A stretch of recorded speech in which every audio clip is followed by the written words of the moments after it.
Hey there and welcome back.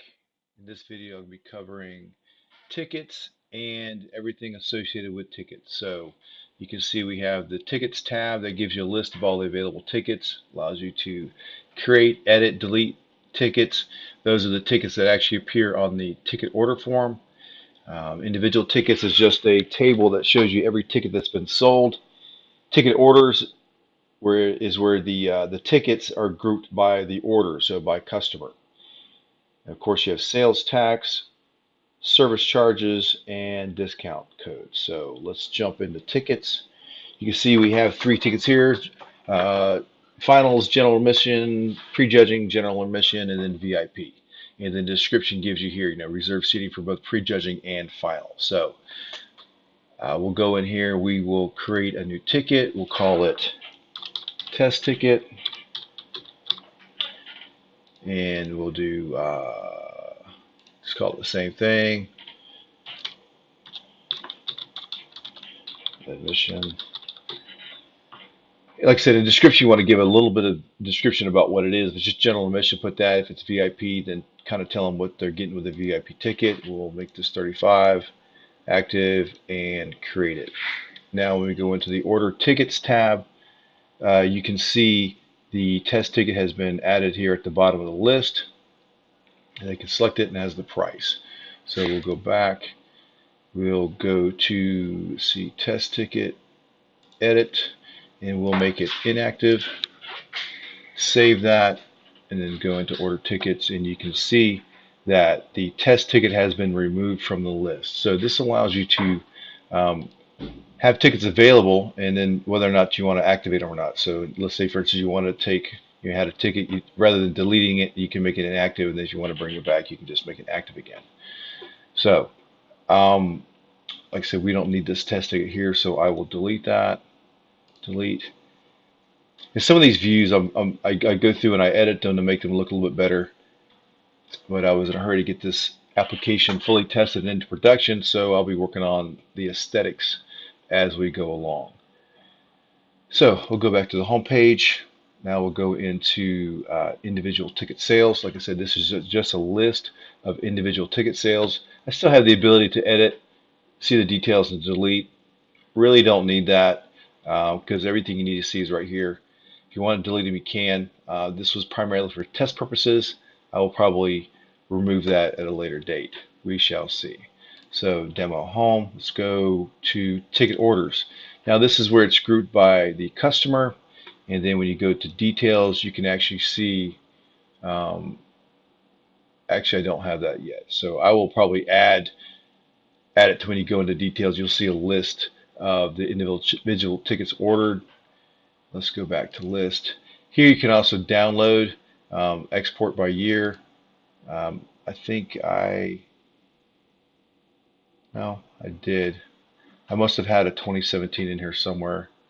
Oh, here we go, PayPal date, payment date. So it's actually listing them by payment date. I edited that to see if it populate.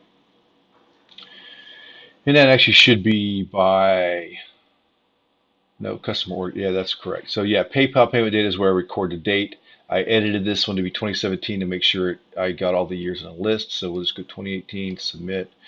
Again, this is like the competitors. We'll open this. It's opening in my other window here on my other monitor. So drag it over. And just like before, we can go in, we enable editing, hit view, we want grid lines, and then in this view, it's not really a big deal, but I usually like to have everything populated to the top of the cell. And then, like, you can expect to have, maybe 50, 100 tickets in here, whatever, and you can sort them by whatever you want to sort them by. And then a list of the tickets are going to appear under each customer in the very last cell. So get rid of that. Don't need to save it. So that's basically it. That's how you go and look at your ticket orders, and then you could actually download the ticket orders. Now, you do need to keep track of sales tax. And in fact, I'll go in and show you. This should make it relatively easy to keep track of sales tax. If you're Excel literate. And if you wanted to put the grid lines back, and we can go in here, we could actually just do a sum, uh, yep, and then it'll tell you tax amount 1560. So you can keep track of how much sales tax you've collected over a period of time. When you download tickets, you can just put a sum at the bottom and then make sure you pay your sales tax. If you're not going to pay it, don't collect it. And that's what's good about the what I'm going to show you next. So let's go back to the home. Ticket orders, now back into sales tax. Now sales tax, like everything else, you can, or like most things, you can make it active or inactive. So if you decide you're not going to collect sales tax, by all means deactivate it, and you can just do that here. Hit save, and no longer active. It'll the customer will no longer be charged sales tax when they purchase tickets. Now, do not apply sales tax to the registration forms. If that's something that needs to be added in your application, we need to talk about that, because that's going to be additional coding. The application is not set up to collect that for the registrations. So I actually want to leave that active. And like I said, you could, if you create a new sales tax, it will delete the old one, similar to next show. Really, once you make one, there's no real reason to delete it. You can just edit it, change the information, and then save it. All right, let's go back to the main page here. Service charges. Now with service charges, you can have more than one. So if I go in here, create new, we'll call it test service charge, and we'll make the amount. Let's see, how are we going to do it? Let's say, for instance, we want to make it a 6% service charge, and I'm going to make it percentage. This is important. If it's a flat fee, you need to select flat fee. If it's a percentage, like a tax, you need to select percentage. Now, with a service charge, and the reason I have this, we'll go ahead and create, with PayPal, they have a 2.9% percentage fee per transaction plus 30 cents per transaction. So I build that in so you're breaking even on your PayPal fees. Some people may not want to charge that. They may just want to eat that cost themselves. Feel free to do whatever you like to do. And like I say, you can make those active or inactive. And the more charges you put here, the more the customer is going to be charged. So you can have as many fees as you want or as little as you want. And now I can go in here and edit this, because I really, when people go through the demo, I don't want them getting extra fees. And that's it for service charges. So let's go back to home. Service charges, discount codes. Now discount codes, I've got this registration active, tickets active. Right now I'm not using any discount codes for the registrations. The promoters I've talked to said they don't want to offer it, but it's in the database, so I don't have to edit. If I decide to add it, I can add it to the code. I don't have to edit the database because it's already there.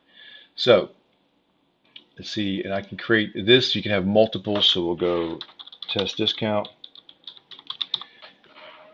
and enter your code. Let's go 20 off, and the amount is going to be 20.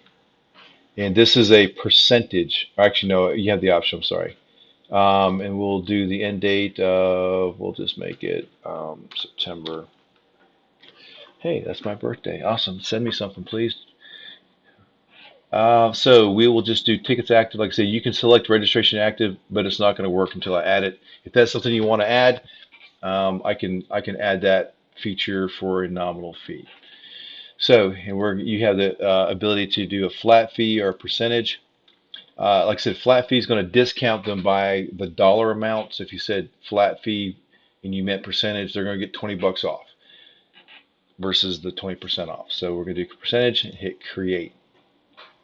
And as you can see, we can have more than one discount code. And when you go to order the tickets, and then let's just let's go in here, do one ticket, preview the order, and you'll notice that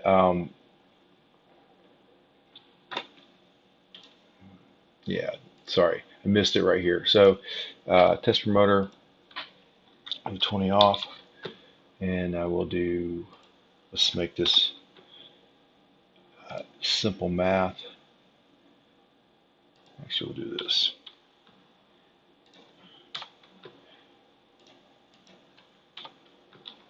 So that should be an even $100, 20% off. Boom. You can see the discount's 20% or $20 because it's 20%. 20% of 100 is 20 bucks. Discounts it here, and then you could go in and pay with PayPal. So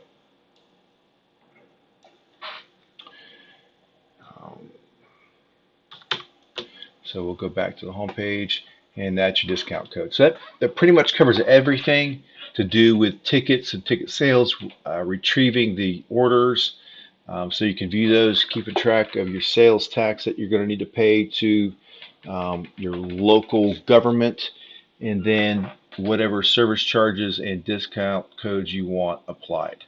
So if you've got any questions, again, feel free to email me. That should be the end of the tutorial videos for now, unless I add some features, and then we shall see. All right. Have a good one. Bye.